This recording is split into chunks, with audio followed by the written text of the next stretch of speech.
dans son salon, Brooke dit à Ridge qu'elle savait qu'elle ne saboterait pas sa sobriété ou sa vie avec lui. Ridge déclare que Sheila a vu une ouverture et qu'elle l'a prise. Brooke demande ce que cela signifie. « Tu rentres enfin chez moi ?» Elle peut voir qu'il déteste ce que Sheila lui a fait.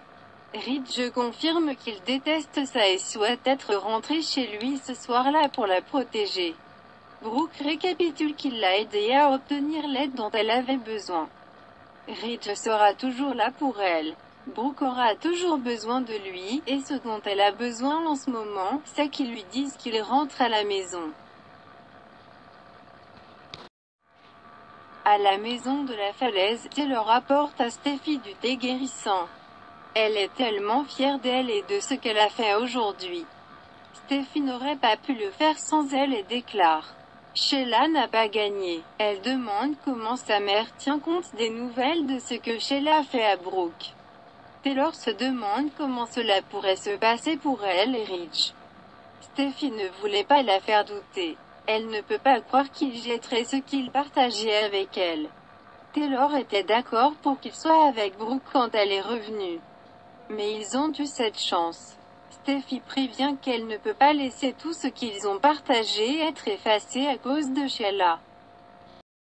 Au chalet, Liam reçoit un texto et dit à Bill et Wyatt que Hope est sur le chemin du retour.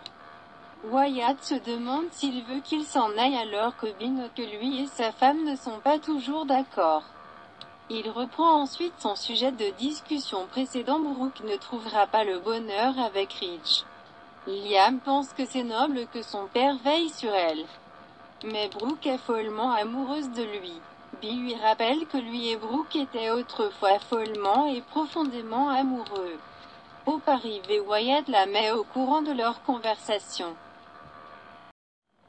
Hope admet qu'elle n'est pas ravie que Ridge retienne ce qui s'est passé pour sa mère. Il la survole sans savoir pourquoi elle a ramassé la bouteille cette nuit-là.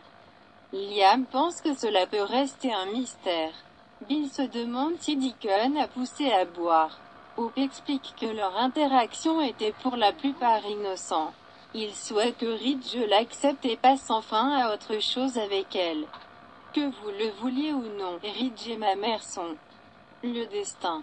Bill déclare qu'il va vomir et se demande comment cette merde du destin fonctionne quand Ridge reste sous le même toit que Taylor, avec qui il a aussi une histoire. Hope semble méfiant.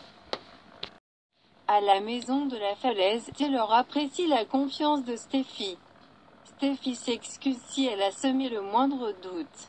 Ils conviennent qu'ils devaient aller dire à Brooke la vérité sur la raison pour laquelle elle a bu le nouvel an.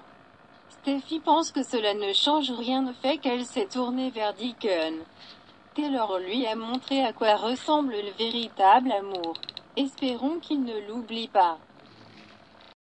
Chez Brooke a l'impression qu'un poids énorme lui a été enlevé. Elle veut passer à autre chose de toute cette nuit et oublier que cela s'est même passé. Tu es mon mari et je t'aime plus que tout. Je crois vraiment que nous pouvons rattraper le temps perdu en avançant ensemble.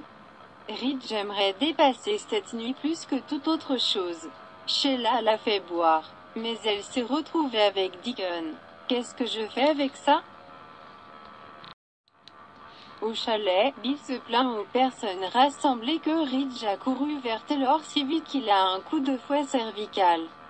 A-t-il prêté la moindre attention à la façon dont cela était blessant pour Brooke? Hope apprécie sa position, il est clair qu'il se soucie toujours beaucoup de sa mère. Wyatt pense qu'il est inutile de débattre lorsque Brooke n'est pas là pour donner son avis. Bill demande à Hope de réfléchir à ce qu'elle a dit et d'essayer de parler à sa mère. Hope choisit de rester optimiste à propos de Ridge. C'est qui elle veut. Bill et Wyatt partent.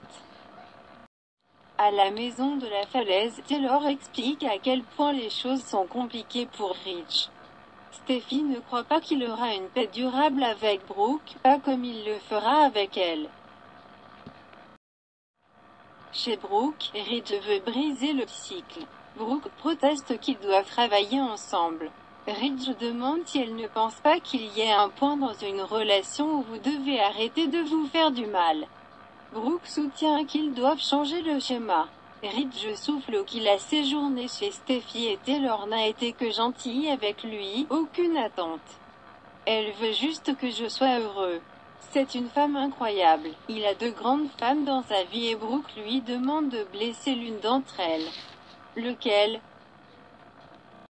Au chalet, Hope dit à Liam qu'elle a apprécié que Bill essaie de défendre sa mère. Mais pensez-vous qu'il a raison? Liam ne pense pas qu'il a tout à fait tort. Ridge n'est pas juste envers Brooke. Mais là encore, il se sent trahi et blessé. Je n'aime pas que Ridge ait couru vers Taylor tout de suite. Cela semble hypocrite. Hope ne peut tout simplement pas abandonner Ridge et sa mère pour le moment. À la maison de la falaise, Steffi dit à sa mère qu'elle pense que Ridge veut être de retour avec sa famille. C'est là qu'il se sent vraiment aimé et soutenu. Vous devez avoir confiance en cela. Papa reviendra. Dans son salon, Brooke insiste sur le fait qu'elle n'aurait jamais embrassé Deacon si elle n'avait pas bu. Ridge l'aime, mais il a besoin de temps. Brooke le comprend. Ridge ne restera plus chez Steffi parce que ce n'est pas bien non plus. Il emménagera avec son père et passera du temps avec la famille. Brooke rit de soulagement. C'est là qu'ils se sont vus pour la première fois. Ridge fait ça parce qu'il l'aime tellement. Cela a-t-il du sens? Brooke sait qu'ils sont des âmes sœurs et s'en sortiront pour avoir une grande et belle vie brillante ensemble. Tu es ma destinée, vous êtes. Sur ce, ils s'embrassent.